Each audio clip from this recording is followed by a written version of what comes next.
Vishem Pravyet. Welcome to Avril and Yan channel. So, are you a Filipina na may Russian boyfriend and planning to go to Russia soon? Well, you are in the right video because today isa-share ko sa inyo yung mga requirements na kinumply ko and sinubmit ko sa Russia Embassy sa Makati. So, requirements ito para makakuha ng Russian private visa. So, gumawa na agad ako ng list to make sure na wala akong makalimutan. First, ito yung obviously kailangan ng lahat ng Pilipino para makalabas ng bansa. Ang ating passport. So, yung passport natin, kailangan valid siya 6 months bago ka pa makaalis. Hindi pwede yung 1 month na lang siya valid, gagamitin mo pa. So, kailangan meron pa siyang 6 months validity. Number 2 na kailangan ay invitation. So, yung invitation manggagaling sa boyfriend mo. Yung sa akin, sinend lang ng boyfriend ko sa email. Then, pinrint ko lang yon at yun ang sinadmit ko. Ito pa, yung dalawang madaling kailangan is NBI clearance, madali lang kuhanin. Alam niyo na kung saan yung malapit na lugar sa inyo. And also, yung police clearance. So, kailangan ito, yung fresh na fresh ang kinuha. Di ba minsan nakalagay dito 1 year or 6 months siyang valid, pero kailangan 1 month mo pa lang siyang kinuha bago ka mag-apply ng visa. Next, sunod na kailangan ay, of course, kailangan mo ng copy ng passport ng iyong Russian boyfriend. Especially yung bio page, nandun yung picture, name, and address. So again, balik tayo. Meron ka ng passport, invitation from Russian boyfriend, NBI clearance and police clearance, at yung copy ng passport ni boyfriend. So yung passport ni boyfriend is in Russian. No need na siya ipa-translate sa English since Russian naman yung titingin doon sa Russia Embassy. So kung meron ka na lahat nun, ito na yung time para kumuha ka ng online visa application form sa website lang din nila. So, ilalagay ko na lang dito yung address kung ano yung website ng Russia Embassy.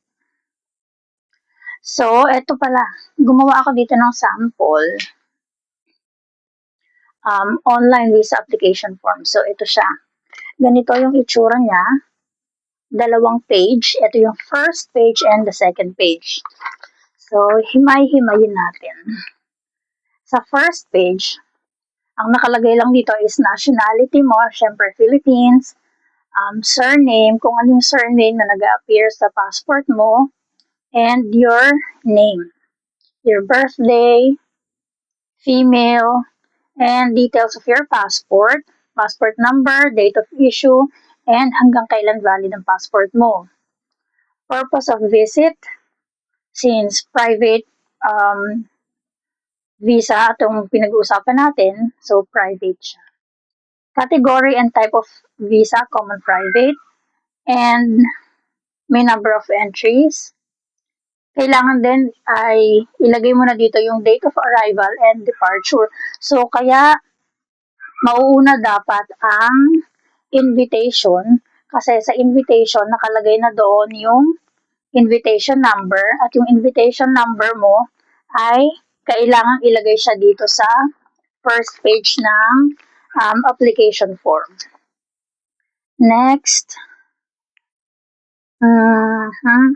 yung full name ng boyfriend mo or yung nag-invite sa'yo, birthday niya, and yun nga yung invitation number, and syempre yung address na tutuluyan mo doon. And then your picture. So, ang picture na to, hindi lang siya basta sasabihin mo na passport size picture po. Sorry. Meron dito sa amin, alam niya yung mga yung picture size na gagamitin mo for visa ng ganitong country, visa sa Russia, visa sa Korea or Japan. So, may iba-iba siyang specific na sizes. And dito sa baba, syempre kailangan mo ng signature and yung date na pupunta ka doon sa embassy. So let's proceed to the next page. Next page, kung may kasama ka bang bata na pupunta doon. And next, your permanent address, ilalagay mo dito, telephone number and your email. Kung may trabaho ka, ilalagay mo rin dito. Pero, yung sa akin, igay ko none. Kasi nung time na yun, wala na akong trabaho. And, kung ilang beses ka na nakapunta ng Russia. So, syempre, hindi pa kasi ito yung first time na ginawa ko siya. So, what else? Kung may health insurance and your birthplace. Tinatanong din dito kung meron kayong relatives sa Russia and yung details ng relatives niyo. So, again, ito yung online visa application form na kailangan. Next. After nyo sa online visa application form ay appointment.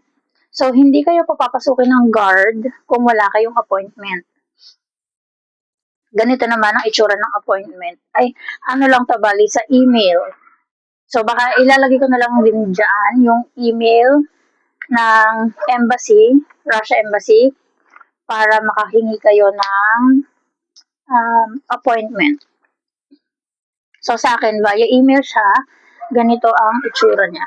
Pinrint ko lang, in-screenshot ko lang yung nandun sa email. So, nakalagay dito is, Dear Miss, and then your name, you have an appointment, date and time, at window number 1, regarding apply and obtain visa. Appointment number, security code, and may ibang details pa dito like if you want to change the schedule, if you want to cancel the schedule. So, meron din siyang mga link. Next. So, again, recall tayo, passport, invitation, NBI clearance, police clearance, copy ng passport ni boyfriend na nag-invite, online visa application form, appointment na makuha natin email. So, ang last is payment. Of course, hindi libre ang visa. So, paano ang payment at magkano? So, natatandaan ko noon, less than 5,000 ang private Russian visa. And doon mo siya babayaran sa land bank. Malapit lang din sa embassy. Ituturo sa inyo ng guard yung address. Minsan ilalagay pa kanya sa Google Map mo eh. Pero kung ikaw sa sarili mo, kaya mo lang din kasi madali lang siya. Land bank. Iyon, yung consul, pagkatapos mo ibigay lahat ng requirements at kung approve naman, malalaman mo din on that day kung approve. Kasi pag may mali sa papel mo, hindi nila kukunin yung lahat ng documents mo eh. May mga nakasabay ako na gano'n na tinanggihan kasi kulang ng documents or mayroong documents na hindi nag-match. So, pag in-accept nila yung papel mo, ibig sabihin, yun, may talagang mataas yung chance na approve yung visa mo. And may bibigay sila sa inyo na maliit na papel, nandun yung pangalan nyo at kung magkano yung babayaran sa land bank. So, pagkatapos yung magbayad sa land bank, syempre, babalik kayo dun sa office, sa embassy. Ipapakita mo yung receipt na totoong nagbayad ka na. So, that's all for today. Those are the requirements that I submitted when I applied for Russian private visa. So, kung may tanong pa kayo or hindi pa kayo, meron pa kayong hindi ganong naintindihan, just comment below and I'll try to be responsive sa inyong mga queries. And what else? So, that's all for today. I hope you learned a lot from this. And good luck sa mga kukuha ng private visa papunta sa Russia.